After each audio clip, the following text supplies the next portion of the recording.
liberty to say this. We have come a long way, and yet we have a long way to go. What was missing? What has been missing? And Martin Luther King Jr. and the Young, they all laid the foundation. But we went away a little bit, and we tried to do it only with laws and only with intellect.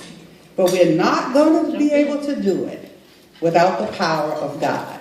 So I want to remind you of that and to thank you. I really want to thank you for taking this time with us. And we're very grateful to see you.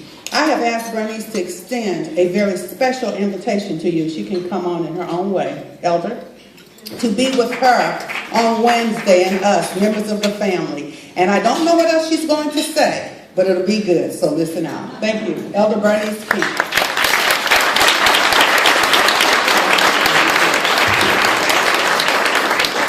Thank you very much, Alvita, and I want to thank all of the wonderful people at the Willard Hotel for having this special occasion here during this 50th anniversary celebration of I Have a Dream and March on Washington. This is actually the second time that I've stayed at this hotel. My family stayed here when the dedication of the King Memorial took place, and I knew that we had to be back here again because this is the place on these grounds, hallowed grounds, I would say, that my father did put finishing touches on his speech. Andy Young probably could say this better than me because I was only 5 months of age at that particular time. So I was asleep.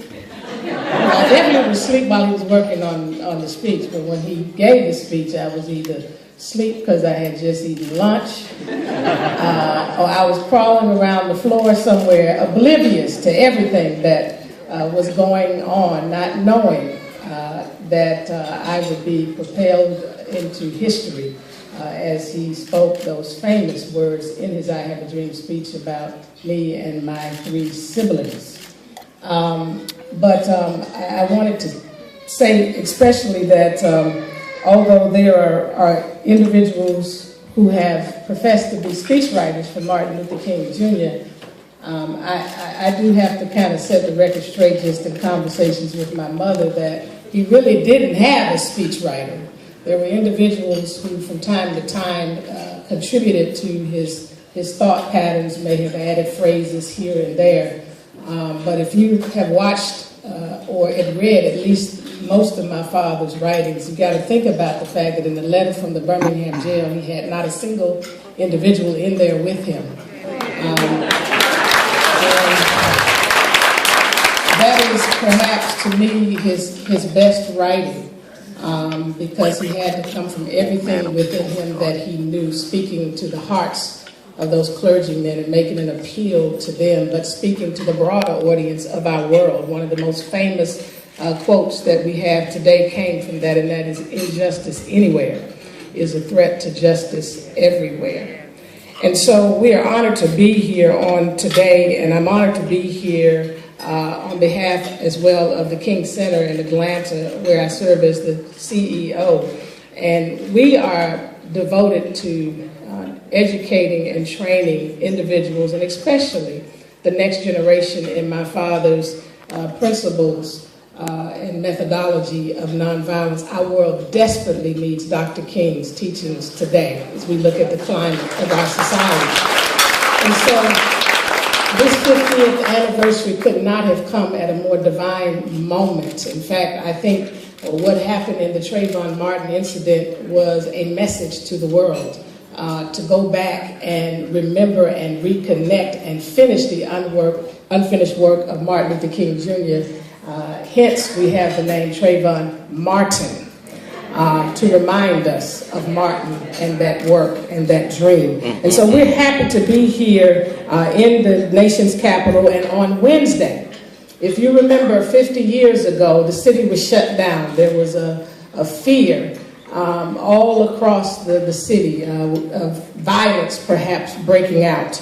And President Kennedy was prepared to sign an executive order declaring martial law, and he had the National Guard ready to go in case something happened. And history has proven that As my father said in his speech, we must forever conduct our struggle on the higher plane of dignity and discipline. And that's what they did in 1963. And there was no violence. And it is, to this day, as he said, it has gone down as the greatest demonstration for freedom in our nation's history. But President Kennedy did not show up. But in 2013, not only will we have the President of these United States, President Barack Obama, our first African-American president, but we will also have Presidents Carter and Clinton to join us on the steps of the Lincoln Memorial on August 28th. And Bush would have been with us but for his personal situation, and he was invited as well. And so this is going to be a monumentous occasion where we have all of our presidents, international dignitaries, celebrities, leaders of different and variety organizations, diverse organizations, of course members of the King family, and entertainers. In fact, we will also, Oprah will be there on Wednesday as well. And so we're just delighted in what God is doing as we culminate the 50th anniversary. And I want to especially invite all of you to be with us on that day and tell everybody that you can. If they cannot physically be there, they can join obviously by television. But something special is going to happen at 3 o'clock that all of you can join in. If you go to the website MLK Dream50.com, you will find on that website an application for a bail. And you can download it and join with us at 3 o'clock as we have asked different cities across the nation as well as places in our world to ring bells to remember that precious moment that my father spoke not only to Black Americans but to all Americans and all of the world, his vision and dream for the world really. And so 3 o'clock we're going to create an energy field of interruption, and we're going to concentrate our thoughts on what he spoke to us as humanity. And we hope that through our obedience and our participation that we will cause a higher consciousness to overtake our world and cause a tipping point towards creating the brother and sisterhood that he talked about in the form of the beloved community, and those of us in a spiritual Christian community in the form of the kingdom of God. And so please join us at 3 o'clock because we will be ringing from the steps of the Lincoln Memorial an actual bell. And then you can get that application on MLK Dream 50 and join with us. There are many churches across this city that will be ringing bells.